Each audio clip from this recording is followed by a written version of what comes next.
Hello students, मेरा नाम है आशु वर्मा और आज हम लोग अपने इलेक्ट्रिसिटी एंड मैग्नेटिज्म के कोर्स के नेक्स्ट लेक्चर पर बात करने वाले हैं। इस लेक्चर में हम लोग इलेक्ट्रिक पोटेंशियल के बारे में पढ़ने वाले हैं। इलेक्ट्रिक पोटेंशियल या फिर आप लोग कह सकते हैं इलेक्ट्रोस्टैटिक पोटेंशियल। ओके, आप लोगों को ये बात इस लेक्चर में समझ में आएगी कि इलेक्ट्रिक पोटेंशियल को हम लोगों ने इलेक्ट्रोस्टैटिक्स में इंट्रोड्यूस क्यों किया, इसकी ज़रूरत हमें क्या पड़ी। और आप देखेंगे कि इलेक्ट्रोस्टैटिक पोटेंशियल का कॉन्सेप्ट जो ये बहुत ही ब्यूटीफुल कॉन्सेप्ट है। ये चीज़ों को, प्रॉब्लम्स को बहुत ही आसान बना देता है। हालांकि ये सारी चीज़ें अभी आपको लेक्चर में आगे समझ में आ जाएंगी। तो इलेक्ट्रोस्टैटिक पोटेंशियल को स्टार्ट करने से पहले, इसको समझने से पहले हम थोड़ा सा बैकअप लेते हैं, थोड़ा पीछे की चीज़ों से स्टार्ट करते हैं।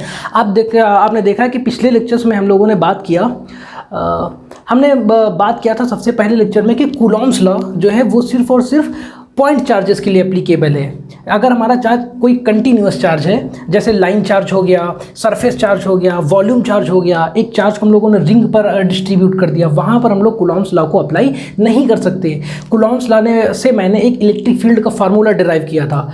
वो इलेक्ट्रिक फील्ड का फार्मूला हम लोग ऐसे सिस्टम्स पर नहीं अप्लाई कर सकते।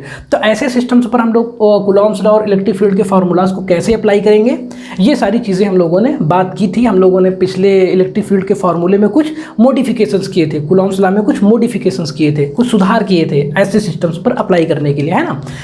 पर आप लोग एक चीज़ ध्यान दिए होंगे कि हम लोगों ने इलेक्ट्रिक फील्ड के फार्मूलाज पे सिर्फ बात की थी। हम लोगों ने ये बात नहीं की थी कि इन सिस्टम्स की वजह से इलेक्ट्रिक फील्ड को कैसे हम लोग फाइंड करें किसी पॉइंट पर। हम लोगों ने इन पर न्यूमेरिकल्स नहीं किए थे, है ना। क्यों न्यूमेरिकल्स नहीं किए थे? और क्योंकि हम लोग आज के लेक्चर में इलेक्ट्रोस्टैटिक पोटेंशियल पढ़ने के बाद मैं आप लोगों को एक साथ में दोनों प्रॉब्लम्स करवाऊंगा। किसी पॉइंट पर इन तीनों चीज़ों की वजह से पॉइंट पर इलेक्ट्रिक फील्ड भी फाइंड करना बताऊंगा और पोटेंशियल भी। और आप देखेंगे कि इलेक्ट्रिक फील्ड फाइंड करना काफ़ी टफ होगा हमारे लिए, है ना। उसमें काफ़ी सारे इंटीग्रेशंस, काफ़ी सारी चीज़ें, कंपोनेंट्स, वेक्टर्स हमारे इंक्लूड होंगे। पर इलेक्ट्रोस्टैटिक पोटेंशियल से उसी पॉइंट पर इलेक्ट्रिक पोटेंशियल फाइंड करना और इलेक्ट्रिक पोटेंशियल से फिर इलेक्ट्रिक फील्ड फाइंड करना।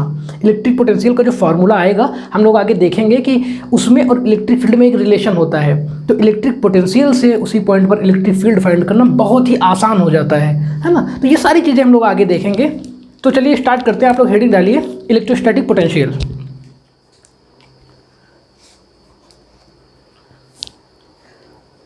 इलेक्ट्रोस्टैटिक पोटेंशियल हेडिंग डाल लिया आप लोगों ने।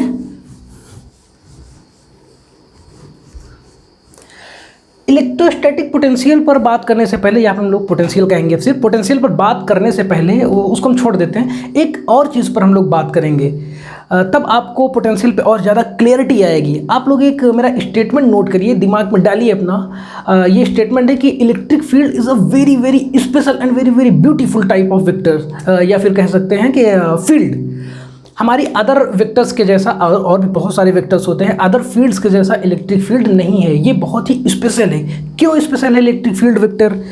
ये समझने के लिए आपको थोड़ी सी मैथमेटिक्स समझनी पड़ेगी। देखिए, और ये मैथमेटिक्स काफ़ी इंपॉर्टेंट है, इसको याद रखिए। आखिरी में अभी आप देखेंगे कि लेक्चर के लास्ट में मैं इसी इंटीग्रेशन से ही सारी चीज़ें कनेक्ट हो जाएंगी। आपको तब वहाँ पर ब्यूटी नज़र आएगी कि इलेक्ट्रिक फील्ड क्यों स्पेशल है और वेक्टर पोटेंशियल क्यों इतना ब्यूटीफुल है। वेक्टर पोटेंशियल, सॉरी मैंने गलत नाम ले लिया। इलेक्ट्रोस्टैटिक पोटेंशियल क्यों इतना ब्यूटीफुल है, ठीक है। तो चलिए देखते हैं। हम एक इंटीग्रेशन कैलकुलेट करना है। सपोज हमारे पास यहाँ पर एक चार्ज Q है ना। ये हमारा एक पॉइंट है A, इसकी डिस्टेंस यहाँ से है RA, है ना। और एक पॉइंट हमारा कोई ये है B पॉइंट, इसकी डिस्टेंस है हमारी RB, है ना। तो यहाँ पर कुछ इलेक्ट्रिक फील्ड होगा इधर इस चार्ज की वजह से, यहाँ पर भी कुछ इलेक्ट्रिक फील्ड मान लिया EB, और यहाँ पर मान लिया हम लोगों ने EA, है ना। अब देखिए, हम लोग एक इंटीग्रेशन कैलकुलेट करेंगे। इस इंटीग्रेशन को हम लोगों ने कह लिया I, E.dr, है ना। इसको देखिए, इसकी वजह से इस पॉइंट पर इलेक्ट्रिक फील्ड क्या होगी। हम लोगों ने कहाँ से कहाँ तक इंटीग्रेट किया। हम लोग यहाँ से, सपोज हम लोग चल के इस पॉइंट से इस पॉइंट पर जा रहे हैं, ऐसे ये पाथ फॉलो करते हुए, है ना। अब देखिए, इंटीग्रेशन हम लोगों ने किया पॉइंट A से, हम लोग कहाँ तक जा रहे हैं, पॉइंट B तक, है ना। या फिर आप लोग लिख सकते हैं RA से लेकर हम लोग कहाँ तक जा रहे हैं, RB तक। देखिए, इलेक्ट्रिक फील्ड का फार्मूला आप लिखेंगे 1/4 पाई एप्सिलॉन नॉट को मैंने K लिख दिया, Q/, कोई जनरल डिस्टेंस हम लोगों ने यहाँ एक पॉइंट ले लिया, इसकी जनरल डिस्टेंस क्या ले ली, आर स्क्वायर। अब देखिए और इसका आर कैप इधर की ओर इसका कैप है ना।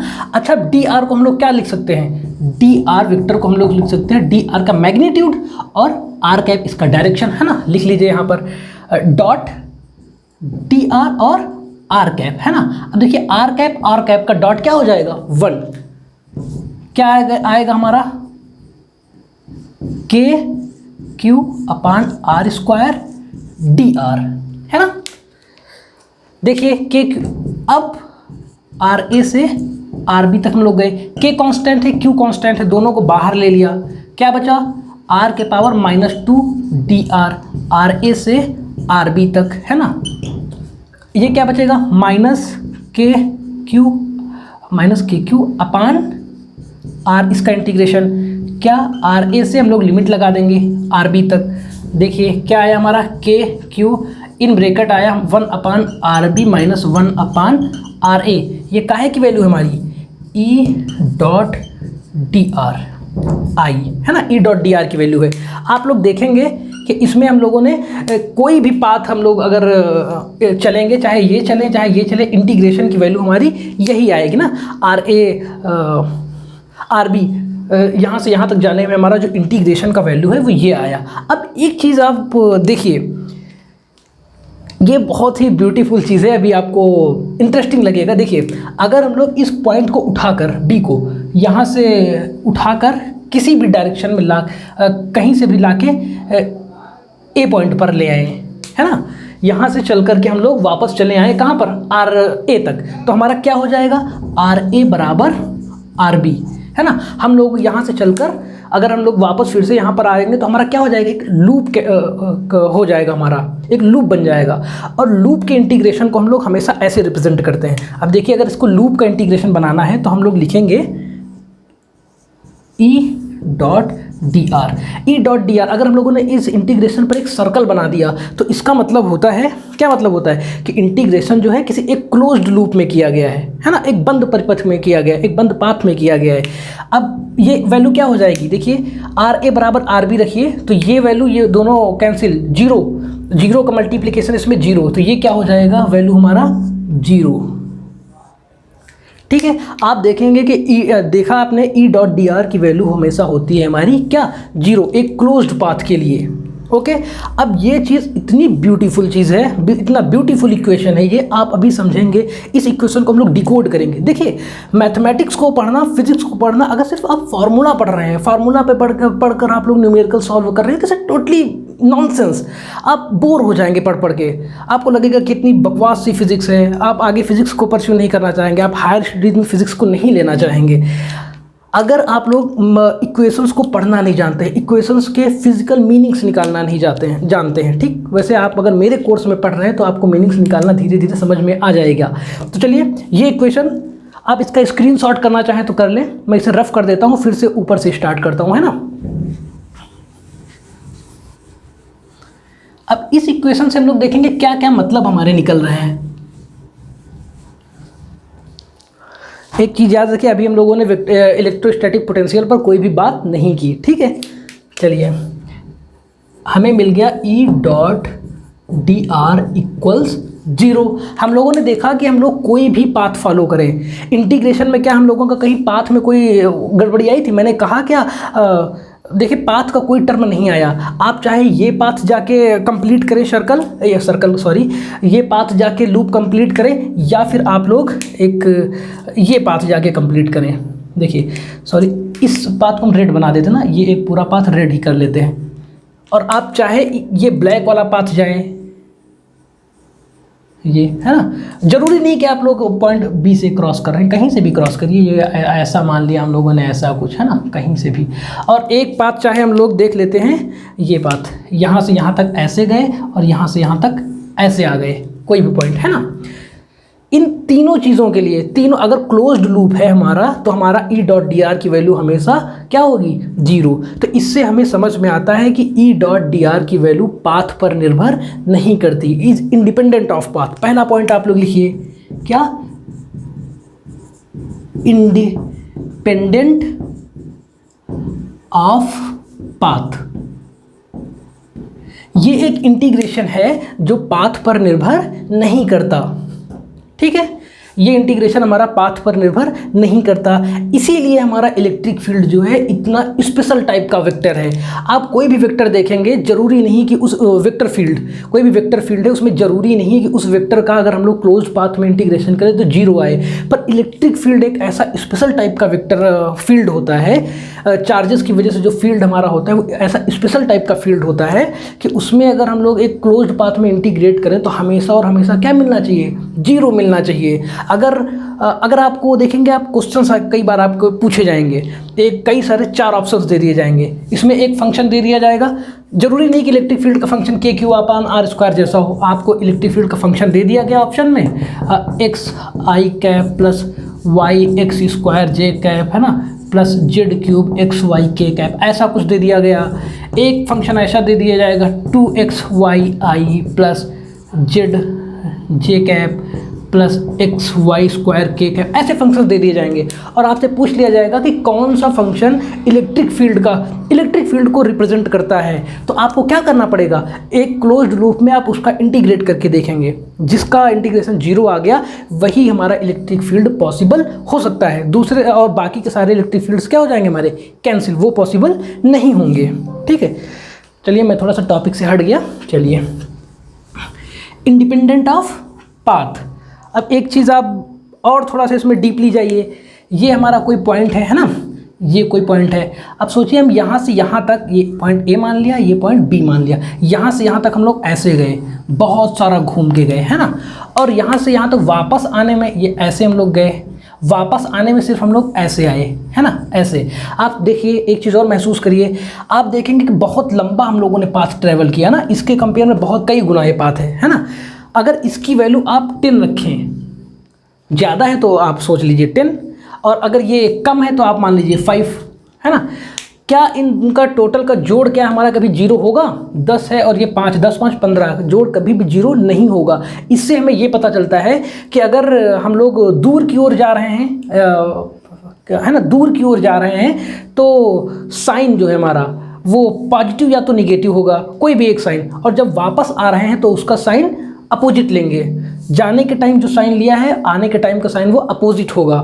वो सारी चीज़ें आपको आगे समझ में आएंगी जब मैं मैथमेटिक्स को फॉर्मुलेट करूँगा, है ना। आप देखिए तो तभी साइन हमारे क्या होंगे, अपोजिट, तभी हमारा जीरो होने की संभावना है। दूसरी चीज़, पहली चीज़ हमें ये समझ में आई कि दोनों पाथ के साइन हमारे अपोजिट होने चाहिए। दूसरी चीज़, अब देखिए दूसरी चीज़ ये है कि इस पाथ का मैग्नीट्यूड 10 लिए, आप इसका 5 लिए, अगर अपोजिट भी कर दें तो कभी भी इनका जोड़ जीरो नहीं होगा, है ना। और हमारी जो थ्योरम है, ये आप कह सकते हैं इसको थ्योरम, कि इनका इंटीग्रेशन हमेशा जीरो होगा, वो भी इसमें पॉसिबल नहीं होगा। तो ये पॉसिबल कब हो सकता है, जब इसकी वैल्यू कोई x है, इसकी वैल्यू भी x है, पाथ पर निर्भर नहीं करेगा। यहाँ पर वैल्यू x है तो यहाँ पर भी वैल्यू वापस आने में x होनी चाहिए, पाथ की लेंथ पर निर्भर नहीं करता। ये इंटीग्रेशन हाँ हमारा इस बात पर जरूर निर्भर करता है कि इनके बीच की डायरेक्ट डिस्टेंस क्या है। अगर इसकी वैल्यू 5 है ना, तो इसकी भी वैल्यू 5 होनी चाहिए, इसकी भी वैल्यू, इंटीग्रेशन की वैल्यू 5 होनी चाहिए। आप पर ऐसे बहुत सारे न्यूमेरिकल्स बनाएगा वो, कंपटीशन लेवल के, नीट लेवल के, जेईई मेंस लेवल के, ना ऐसे। अगर हम लोग ये डिस्टेंस बढ़ा दें, b को उठा के यहाँ कर दें, तब हाँ जरूर इसकी वैल्यू अब x प्लस कुछ हो जाएगी, x प्लस कुछ हो जाएगी, है ना। पर इनकी वैल्यूज़ पर कोई फ़र्क, ये डिफरेंट नहीं होंगी, ये भी x प्लस कुछ हो जाएगा, ये भी x प्लस और ये भी x प्लस, सब तीनों की वैल्यूज़ क्या होनी चाहिए, हमेशा बराबर, ठीक है। आपको आई होप कि ये सब चीज़ें थोड़ा सा फीलिंग आई होगी अंदर से ना, आप माइंड में इन सब चीज़ों को कनेक्ट कर पा रहे होंगे। तो अब आप यहीं पर रुकिए, आप इस चीज़ को अपने माइंड मेकअप करिए, इस चीज़ को अपने दिमाग में रखिए, और अब आप डिफिनीशन, आप लोग हेडिंग डालिए वेक्टर पोटेंशियल। अब हम लोग इलेक्ट्रोस्टैटिक पोटेंशियल हम लोग देखेंगे। अब इलेक्ट्रोस्टैटिक पोटेंशियल के हम लोग डिफिनीशन देखेंगे, उसका फॉर्मूला देखेंगे, और फिर आपको पोटेंशियल की ब्यूटी तब नज़र आएगी, आप देखेंगे कि वो जितना सारा हम लोग फार्मूला क्रिएट करेंगे, फाइनली वो सारी चीज़ें आके यहीं पर जुड़ जाएंगी इसी फार्मूले से, है ना। तब फिर से आपको मीनिंग समझने होंगे कि उस इक्वेशंस के फिजिकल मतलब क्या हैं, तब आपको और ज़्यादा अच्छी फिजिक्स लगेगी। चलिए ये चीज़ आपने दिमाग में रखी है कि ई dot D are closed path में हमेशा क्या होता है, 0 होता है, पाथ पर इसकी वैल्यू निर्भर नहीं करती। चलिए पोटेंशियल, इलेक्ट्रोस्टैटिक पोटेंशियल, देखिए इसका डिफिनीशन है, इसका डिफिनीशन है कि एक चार्ज पॉइंट यहाँ रख लिया, एक पॉइंट चार्ज क्यू है, ये एक पॉइंट है हमारा ए, है ना, इसकी डिस्टेंस ये है आर ए, एक ये पॉइंट है हमारा बी, इसकी डिस्टेंस है आर बी, ये टोटल डिस्टेंस आर बी है ना, और ये हमारी इतनी डिस्टेंस आर ए। ठीक, इसकी डिफिनीशन आप ध्यान से समझिए, आप बुक्स में भी पढ़ सकते हैं, पर मैं आपको एग्जैक्टली वैसे लिखवाऊंगा नहीं, अब लिखवाने में टाइम वेस्ट नहीं करूंगा ना। आप थोड़ा कुछ एडवांस लेवल की चीज़ें पढ़िए, थोड़ा सा समझिए चीज़ें, क्या मैं वही बुक्स का चीज़ें आपको छपवा दूँ, क्या फ़र्क, क्या मतलब निकलेगा। तो चलिए देखिए, डिफिनीशन है कि किन्हीं दो पॉइंट्स के बीच का पोटेंशियल डिफरेंस, मीन्स अगर इस पॉइंट पर हम पोटेंशियल माने VA और इस पर माने VB, तो डिफिनीशन एक कहता है हमारा स्टेटमेंट कि किन्हीं दो पॉइंट्स के बीच का पोटेंशियल डिफरेंस मतलब VA माइनस VB, है ना, किसी यूनिट चार्ज को, है ना, यूनिट चार्ज को उन दो पॉइंट्स के बीच में ट्रांसफ़र करने से, अगर हम एक यूनिट चार्ज लें उसको यहाँ से यहाँ तक ट्रांसफ़र करें तो उसमें जितना कार्य करना पड़ेगा उस कार्य को हमने मान लिया VAB, A से B तक एक यूनिट चार्ज है, मतलब 1 कूलाम का चार्ज। अच्छा एक चीज़ और समझिए, यहाँ से यहाँ तक अगर हम लोग 100 कूलाम का चार्ज ला रहे हैं, है ना, तो 1 कूलाम को लाने में चार्ज अगर W है तो 100 कूलाम को लाने में चार्ज कितना हो जाएगा, 100 W, है ना। तो हमें यूनिट चार्ज को ट्रांसफ़र करने में वर्क डन देखना है, तो हम WAB मान लिया कि ये बहुत सारा चार्ज लाने में, है ना, अगर हम लोग चार्ज की क्वांटिटी से इसको डिवाइड कर दें, है ना, आपको प्रॉब्लम्स में सब ये दिया होगा, ये टोटल वर्क डन दिया होगा, एक चार्ज को लाने में 50 कूलाम चार्ज को यहाँ से लाने में वर्क डन जो है हमारा 1000 जूल है। तो आप अगर टोटल चार्ज को इस टोटल वर्क डन से डिवाइड कर दें तो आपको क्या मिल जाएगा, एक यूनिट चार्ज को यहाँ से यहाँ तक ट्रांसफ़र करने में वर्क डन, है ना।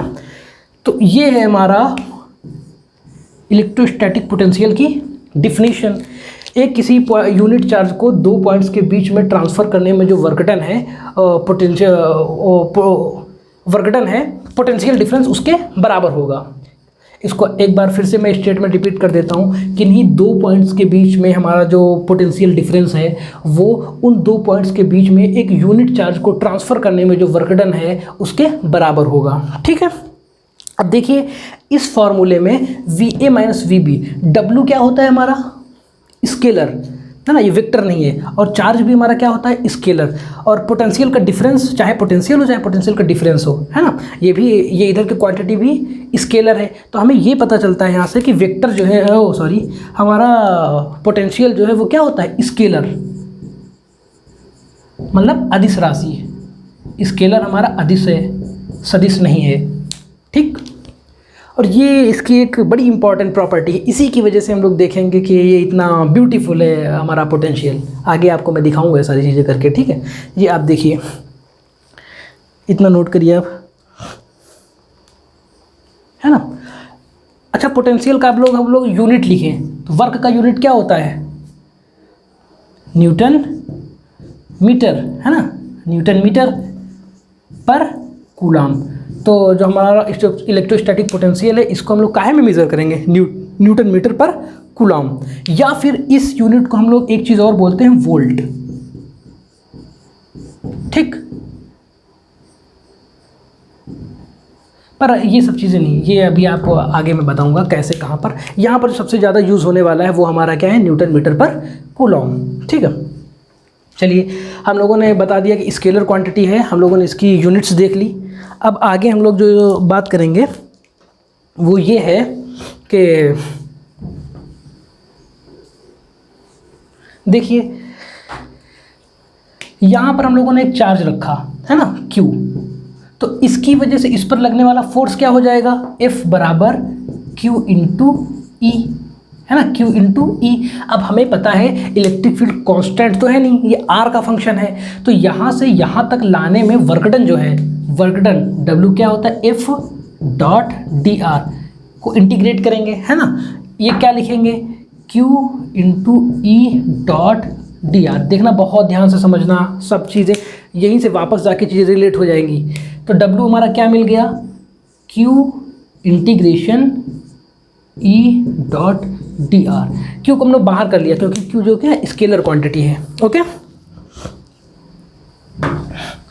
चलिए देखिए, अब हम लोग इसको क्या लिख सकते हैं, VA माइनस VB को लिख सकते हैं। अच्छा देखिए, Q ठीक है, E dot T R upon Q, Q cancel out हो गया, तो VA माइनस VB हमारा क्या मिला, integration of E dot D are.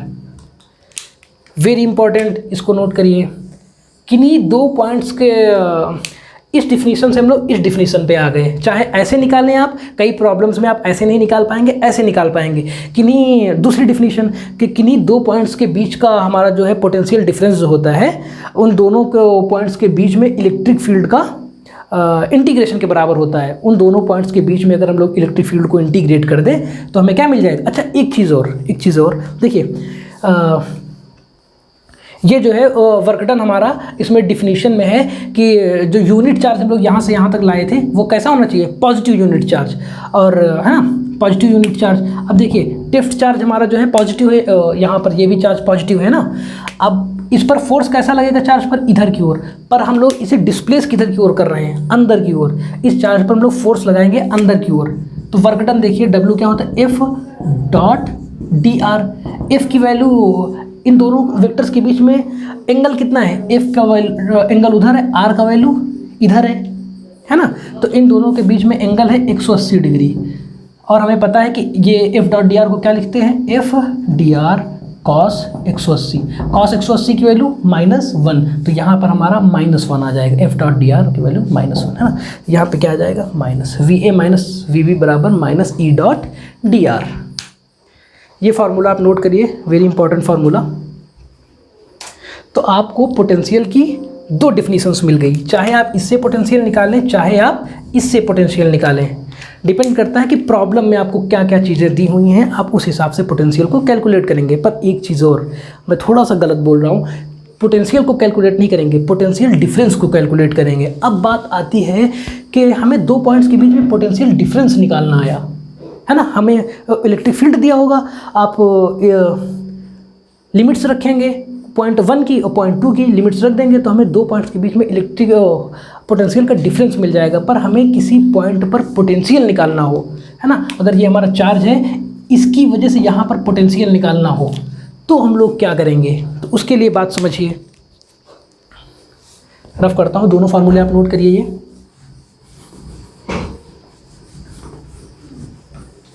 अब चाहे हेडिंग डाल लीजिए, पोटेंशियल एट अ पॉइंट, है ना।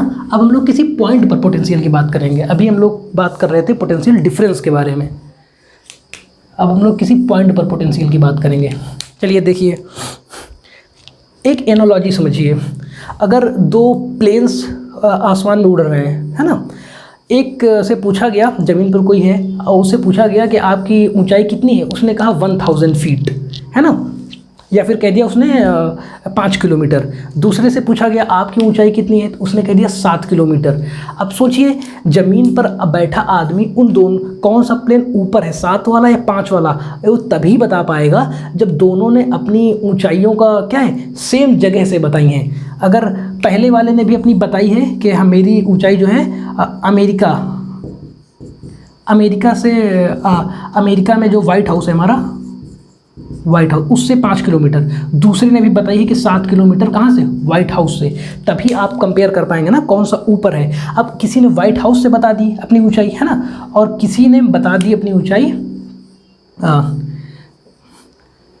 दूसरे ने भी 5 किलोमीटर सपोज बता दी, है ना, पर दूसरे ने कहाँ से बताई, व्हाइट हाउस से कोई बहुत ऊंची पहाड़ी है ना, पहाड़ी से उसने कह दिया मेरी भी ऊंचाई जो है 5 किलोमीटर है। तो नीचे वाला आदमी क्या सोचेगा कि दोनों का ऊंचाई जो है सेम है, दोनों सेम लेवल पर उड़ रहे हैं, पर क्या ये सच है, नहीं। तो इसलिए हमेशा हमें ज़रूरत होती है क्या, किसी चीज़ को कंपेयर करने के लिए एक रेफरेंस पॉइंट चाहिए, जिस रेफरेंस पॉइंट के रिस्पेक्ट में हम लोग बता सकें। अब अगर हम, इसीलिए रेफरेंस पॉइंट, ऊंचाई हमेशा कहाँ से मेज़र की जाती है, सी लेवल से, समुद्र तल से। क्यों, क्योंकि समुद्र का पानी जो है, दुनिया में जितने भी समंदर हैं सबके पानी का लेवल सबका वाटर लेवल जो है वो सेम होता है, वो ऊपर नीचे कहीं भी किसी भी में 1 भी इंच का डिफरेंस नहीं होता। इसलिए हमेशा ऊंचाई जो है सी लेवल से मेज़र की जाती है। आप लोगों ने ये चीज़ देखी भी होगी, है ना। तो इसीलिए अब हम लोग किसी पॉइंट पर पोटेंशियल को मेज़र करना है यहाँ पर, है ना। तो क्या है, हमें एक रेफरेंस पॉइंट चाहिए। यहाँ पर पोटेंशियल ज़्यादा है या यहाँ पर पोटेंशियल ज़्यादा है, इसकी वजह से, है ना। आर ए पर ज़्यादा है, इसको आर ए मान लिया, या आर बी पर ज़्यादा है। ये चीज़ बताने के लिए हमें क्या, एक रेफरेंस पॉइंट चाहिए कि किसके रिस्पेक्ट में आप बता रहे हैं। तो हम लोग रेफरेंस पॉइंट को सेट करते हैं इन्फिनिटी पर। इन्फिनिटी पर हमने मान लिया कि इन्फिनिटी पर पोटेंशियल हमेशा क्या होता है, 0। ये हम लोगों ने मान लिया, ठीक। जिस तरह से हम लोगों ने मान लिया कि समुद्र तल की ऊंचाई को हम लोग क्या मानेंगे, 0, उसी तरह से हम इन्फिनिटी को मान लिया कि पोटेंशियल इन्फिनिटी पर होता है क्या, 0, ठीक है। हम लोगों ने मान लिया पोटेंशियल इन्फिनिटी पर क्या है, 0, ठीक है। इसको आप ऐसे भी समझ सकते हैं, थोड़ा सा और आपको कनेक्टिविटी बनाने के लिए, कॉन्सेप्ट से दिमाग में और पैटर्न्स बनाने के लिए आप ऐसे समझ सकते हैं। यहाँ पर तो फोर्स लग रहा है चार्ज पर, है ना। अगर यहाँ पर हम लोग इधर लाएं पॉजिटिव चार्ज को, तो इस पर तो फोर्स लगेगा। पर अगर हम लोग चार्ज को इन्फिनाइट पर लेके चले जाएं, अनंत पर, है ना, अनंत पर चार्ज को लेकर चले जाएं, तो क्या वहाँ पर इसकी वजह से कोई फोर्स लगेगा, कोई फोर्स नहीं लगेगा। अगर अनंत पर, इन्फिनाइट पर है, थोड़ा सा हम डिस्टेंस इधर रिप्लेस कर दें, तो क्या कोई पोटेंशियल में डिफरेंस आएगा, लगभग ना के बराबर पोटेंशियल, क्योंकि वहाँ पर तो फोर्स ही नहीं लग रहा है, इतनी दूर इसका फील्ड ही नहीं पहुँचेगा, है ना। तो इसलिए हम लोग इन्फिनाइट पर पोटेंशियल डिफरेंस और पोटेंशियल को क्या मानते हैं, 0। देखिए अब हमारा फार्मूला क्या हो गया, VA माइनस VB बराबर, अच्छा मैंने इंटीग्रल E.dr लिखा था, उसमें एक चीज़ और आप लिखिए, E.dr, एक चीज़ और लिखिए, कहाँ से कहाँ तक, ये A पॉइंट था, ये B पॉइंट था, VB से A तक, है ना। VA माइनस VB E.dr कहाँ से, B से A तक, ठीक है। चलिए B को हम लोगों ने क्या मान लिया, VB 0 मान लिया। B को कहाँ मान लिया, इन्फिनिटी पर। हम लोग मान लिया ये पॉइंट B, यहाँ चार्ज है, ये पॉइंट B जो कहाँ तक है, कहाँ पर है, इन्फिनिटी पर। तो हमारा VA, यहाँ पर माइनस साइन भी था, तो VA हमें क्या मिल गया, माइनस B कहाँ, इन्फिनिटी, E.dr।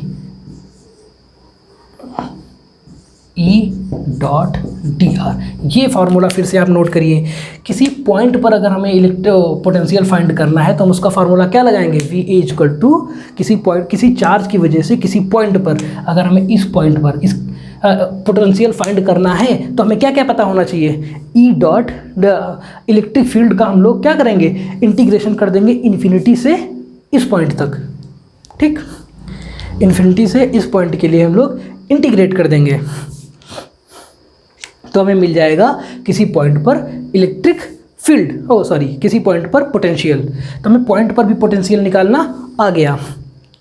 अच्छा मैं आपको एक इंटीग्रेशन करके दिखा देता हूँ, KQ/r², है ना, KQ/r²। हम इंटीग्रेट कहाँ से करना है, dr, इन्फिनिटी से लेकर a तक। क्या आएगा हमारा, KQ/-1/r इन्फिनिटी से a, ये आएगा हमारा माइनस KQ, ये आएगा 1/RA माइनस 0, है ना, RA minus 0 Q1RA,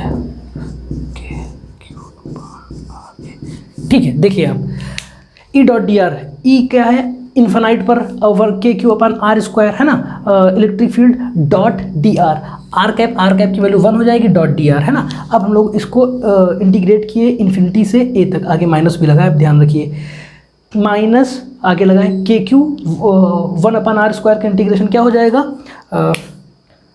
minus 1/r, minus minus मिलके प्लस हो जाएंगे, इसका लगाएंगे KQ 1/RA माइनस 1/इन्फिनिटी, उसकी वैल्यू हो जाएगी 0, तो 1/RA बचा, KQ/RA। देखिए किसी पॉइंट की वजह से, किसी चार्ज की वजह से किसी पॉइंट पर पोटेंशियल हमें फाइंड करना है, तो हमें सिर्फ और सिर्फ क्या पता होना चाहिए, चार्ज पता होना चाहिए। देखिए कितना आसान है, इलेक्ट्रिक फील्ड थोड़ा सा टफ था, पोटेंशियल किसी पॉइंट पर फाइंड करना और आसान है।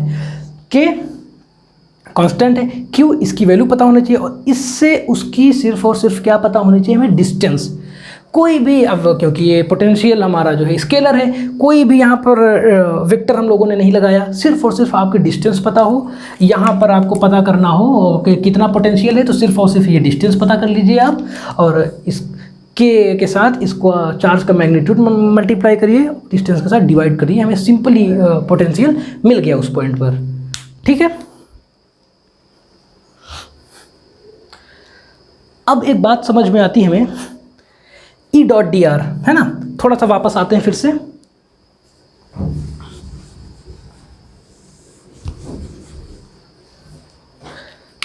पी, अब देखिए अगर हम लोग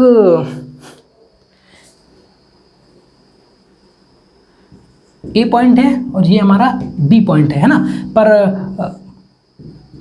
इन दोनों के बीच का पोटेंशियल डिफरेंस हमें V A minus V B, है ना, V A minus V B, B को हम लोगों ने इन्फिनिटी पे नहीं लिया ना, यहाँ पे 2 पॉइंट्स हैं हमारे वी ए और वी बी, तो V A minus V B क्या होगा, इलेक्ट्रिक फील्ड का इंटीग्रेशन हम लोग कर देंगे बी से ए के लिए, तो हमें पोटेंशियल डिफरेंस दोनों के बीच का मिल जाएगा। अब अगर हम लोग बी पॉइंट को उठाकर यहाँ से यहाँ तक का पोटेंशियल डिफरेंस हमें पता है, अब अगर इसको हमें एक लूप में वापस इंटीग्रेट करें, इस इंटीग्रेशन को पूरे लूप में इंटीग्रेट कर दें, है ना, पूरे लूप में इंटीग्रेट कर दें, तो हमें क्या मिल जाएगा, इंटीग्रेशन में क्या लग जाएगा ये, और b को हमने क्या कर दिया a, दोनों क्या हो गए बराबर, तो क्या हो गया माइनस। अब देखिए इस इंटीग्रेशन को का वैल्यू हमें क्या पता था, किसी लूप में इंटीग्रेशन की लूप, ये हटा ही देते हैं क्योंकि लूप हो गया, तो इसकी वैल्यू क्या होती है 0, माइनस में 0 मल्टीप्लाई 0, मतलब V A minus V B equal to 0, V B भी वी ए ही हो गया, वी ए बराबर वी बी, है ना, मतलब 2 पॉइंट्स के बीच का अगर हमारा पोटेंशियल जो है बराबर है, तो मतलब दोनों पॉइंट जो है एक ही जगह पर हैं, है ना। किन्हीं एक सर्कल में अगर हम लोग पोटेंशियल डिफरेंस निकालें, किसी एक लूप में पोटेंशियल डिफरेंस निकालें, तो क्या हो जाएगा हमेशा 0। आप देखेंगे कि पोटेंशियल जो है ये हमारा पोटेंशियल डिफरेंस भी इसी चीज़ से रिलेट करता है जो मैंने स्टार्टिंग में आपको बताया था, special type of electric field. ठीक है, पोटेंशियल डिफरेंस भी हमारा जो है, अब एक बात समझिए, पोटेंशियल डिफरेंस भी हमारा जो है क्या, इसकी जो प्रॉपर्टीज़ हैं, पोटेंशियल डिफरेंस भी तो उसी से रिलेटेड है, तो इसकी प्रॉपर्टीज़ भी इस पर अप्लाई होंगी। पोटेंशियल डिफरेंस भी हमारा किन्हीं 2 पॉइंट्स के बीच में पाथ पर निर्भर नहीं करता। ओके, पोटेंशियल डिफरेंस भी हमारा किन्हीं 2 पॉइंट के बीच के पाथ पर निर्भर नहीं करता, वो सिर्फ और सिर्फ किस चीज़ पर निर्भर करता है, दोनों पॉइंट्स के बीच की डायरेक्ट डिस्टेंस पर, इस पर। बाकी आप कौन से पाथ से यहाँ जा रहे हैं, यहाँ जा रहे हैं, इस बात से कोई फ़र्क नहीं पड़ता। अगर यहाँ वी ए पोटेंशियल है तो यहाँ पर वी बी है, तो आप कहीं से कहीं पर भी जाएं, कितना भी पाथ ट्रैवल कर लें, आपको पोटेंशियल डिफरेंस 2 पॉइंट के बीच में V A minus V B ही मिलेगा। ठीक है, तो ये पोटेंशियल डिफरेंस डायरेक्ट निर्भर करता है कि हमारा दोनों के बीच की स्ट्रेट लाइन की डिफरेंस क्या है, की डिस्टेंस क्या है ना। स्ट्रेट लाइन पाथ अगर हम लोग ट्रेवल करें तो उसके डिस्टेंस देखें, उसी पर पोटेंशियल डिफरेंस हमारा निर्भर करता है। तो आप देखेंगे ये special type of electric field था, इसी की वजह से हम लोग जो है पोटेंशियल को डिफाइन कर पाए, है ना। पोटेंशियल को डिफाइन करने का मतलब तभी है कि अगर 2 पॉइंट्स के बीच में हमारा पाथ पर निर्भर कर रहा होता है ये चीज़, तो पोटेंशियल हमें डिफाइन करने की कोई मतलब नहीं था, पोटेंशियल का कॉन्सेप्ट हम पढ़ते ही ना। ठीक है, ये सब चीज़ें धीरे धीरे आपको अगर समझ में आ जाएंगी आगे चल के, आपको आई होप कि ये सारी चीज़ें समझ में आई होंगी, इसकी प्रॉपर्टीज़ कैसे हम लोग पोटेंशियल डिफरेंस पर अप्लाई कर पा रहे हैं, है ना। पोटेंशियल डिफरेंस वगैरह आप लोग समझ में आ गए, ये पाथ पर निर्भर ये भी नहीं करता। अब लास्ट बात आई है, मैंने आपको कहा था कि पोटेंशियल से प्रॉब्लम को सॉल्व करना ज़्यादा आसान हो जाता है in comparison to electric field. क्यों? आप लोगों ने, आगे मैं न्यूमेरिकल कराऊंगा तो और क्लियरिटी आ जाएगी। आप लोगों ने देखा अभी पोटेंशियल वी ए पर फार्मूला क्या मिला था हमें, के क्यू अपान आर, है ना। अब ये चार्ज है क्यू, आर डिस्टेंस पर हमें पोटेंशियल मिल गया वी ए, है ना, ए पॉइंट पर वी ए मिल गया ये। अच्छा, इलेक्ट्रिक फील्ड जरा लिखिए, के क्यू अपान आर स्क्वायर, है ना। अब देखिए रिलेशन क्या है दोनों के बीच में। इलेक्ट्रिक फील्ड जो होता है वो होता है minus D V upon D R. Electric field R का फंक्शन है, तो आर के साथ इसको अगर डिफ्रेंशिएट कर दीजिए तो हमें क्या मिल जाएगा, पोटेंशियल को अगर डिफ्रेंशिएट कर देंगे तो हमें क्या मिल जाएगा, इलेक्ट्रिक फील्ड। देखिए क्या हमें मिलता है, ऐसा क्या है, सच है, इक्वेशन हमेशा सच है। देखिए इसको डिफ्रेंशिएट करिए जरा, क्या मिलेगा, के क्यू तो बाहर आ जाएगा, D upon D R 1 upon R, ठीक है, 1 अपान आर, आगे माइनस भी लगाइए, ठीक, माइनस के क्यू 1 अपान आर का डिफ्रेंसिएशन क्या हो जाएगा, -1 upon R square, minus minus मिलके क्या हो गया प्लस, क्या आया हमारा आंसर, के क्यू अपान आर स्क्वायर। तो देखिए पोटेंशियल से क्या हम लोगों ने इलेक्ट्रिक फील्ड फाइंड कर लिया, क्या दोनों का फार्मूला सेम आया, आया। तो पोटेंशियल से हम लोगों का इलेक्ट्रिक फील्ड फाइंड करना बहुत ही आसान हो जाता है। यहाँ पर तो आपको लग रहा होगा इलेक्ट्रिक फील्ड भी बहुत आसान था फाइंड करना, पर आप लोग कंटिन्यूअस चार्ज वाले डिस्ट्रीब्यूशन की प्रॉब्लम्स देखेंगे और भी बहुत सारी टाइप की चीज़ें देखेंगे कि पहले हम लोग कोशिश करेंगे कि किसी पॉइंट पर इलेक्ट्रिक पोटेंशियल को फाइंड करें, फिर पोटेंशियल से हम लोग इलेक्ट्रिक फील्ड को फाइंड करें, क्योंकि पोटेंशियल फाइंड करना हमें आसान होता है। क्यों? क्योंकि पोटेंशियल में हमारा वेक्टर का कोई सिस्टम नहीं होता, वहाँ कंपोनेंट्स वगैरह हमें नहीं करने, डायरेक्ट आप वहाँ पे कैलकुलेट करिए और उसके बाद उसको डिफ्रेंशिएट करिए, आपको डायरेक्ट इलेक्ट्रिक फील्ड मिल जाएगा। और इलेक्ट्रोस्टैटिक में सबसे ज़्यादा यूज़ होने वाला जो क्वांटिटी है हमारा वो क्या है, इलेक्ट्रिक फील्ड। ठीक है, तो अब हमारे पास एक मोटा मोटा आइडिया रखिए कि इलेक्ट्रिक फील्ड को फाइंड करने के हमारे पास दो तरीके हैं, दो तरीके हमें मिल गए। पहला तरीका था कूलॉम्स लॉ, कूलॉम्स लॉ से मैंने एक फार्मूला बनाया था इलेक्ट्रिक फील्ड फाइंड करने का। दूसरा तरीका हमें मिल गया पोटेंशियल से फाइंड करने का। आपने आगे देखेंगे कि पोटेंशियल से फाइंड करना इलेक्ट्रिक फील्ड को और ज़्यादा आसान है। अभी हमारे पास एक तरीका और है जो हम लोग आगे पढ़ेंगे इलेक्ट्रिक फील्ड को फाइंड करने का। इलेक्ट्रोस्टैटिक्स में पूरे 3 ही तरीके हैं हमारे इलेक्ट्रिक फील्ड फाइंड करने के। ठीक है, तीनों तरीके हम लोग आगे देखेंगे। तो इन पर बेस्ड अब हम लोग कंपेरिजन बेस्ड न्यूमेरिकल अगले टर्म पे करने वाले हैं अपने अगले लेक्चर में। तो और लास्ट में मैं आपको कहता हूँ चैनल को सब्सक्राइब करें, लाइक करें, अपने फ्रेंड्स के साथ शेयर करें। आपको कंप्लीट कोर्स यहाँ पर मिलेगा फ्री ऑफ कॉस्ट। ठीक है, आप नीचे मुझे कोई प्रॉब्लम हो तो मेल कर सकते हैं, आप मुझे कमेंट कर सकते हैं, या और आप लोग मेरा इंस्टाग्राम का नीचे लिंक पड़ा हुआ है, आप मुझे जाके वहाँ पे फॉलो कर सकते हैं। तो थैंक यू, मिलते हैं नेक्स्ट लेक्चर में।